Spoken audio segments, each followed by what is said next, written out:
Hello, this is Janie at puppylovesme.net. Today I'm going to read a story in the messy playroom. So sit down and get comfy. It's going to be called Horace by Holly Keller. Okay. Horace by Holly Keller. In a minute, it's cooking. Okay. For Susan. Horace lived in a small pink house with his parents. Yeah, big house. Yeah. He had his own room and his own toys. Home room, real toys. And every night at bedtime, Mama told him the same story. We chose you when you were a tiny baby because you had lost your first family and needed a new home. We liked your spots and we wanted you to be our child. But Horace always fell asleep before Mommy finished.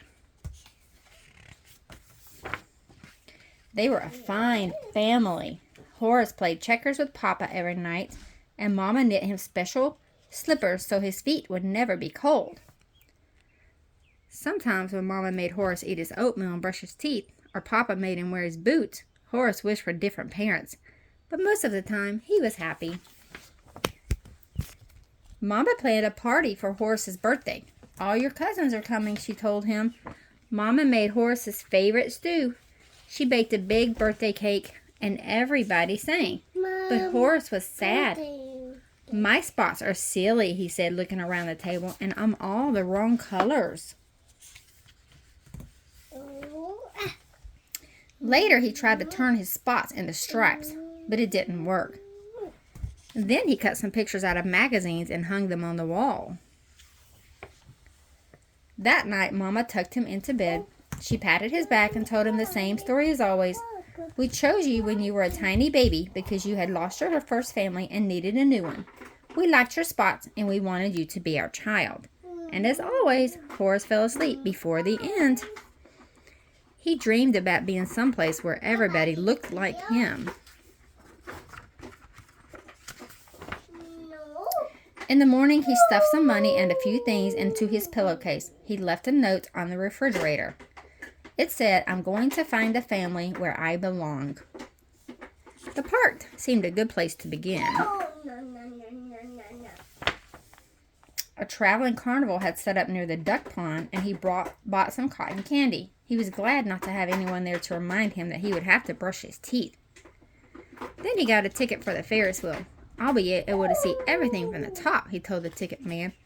But when he looked down, everything was too small, and his stomach felt awful.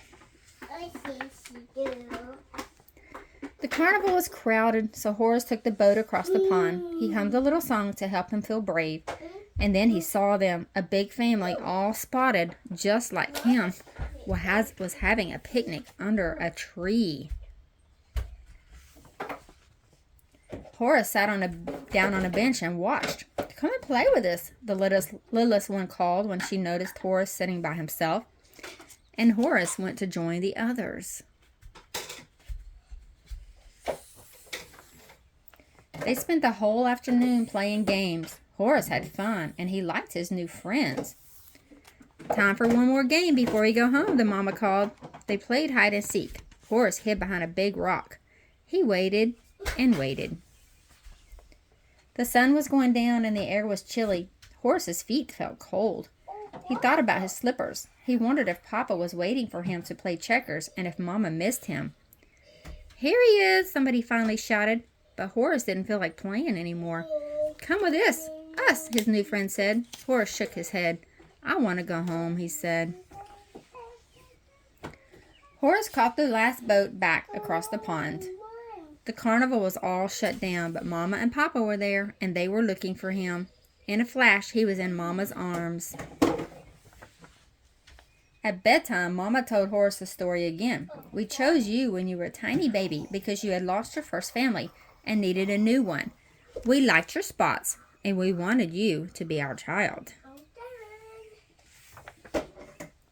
This time, Horace listened all the way to the end. Mama, he said just before he closed his eyes, if you chose me, can I choose you too?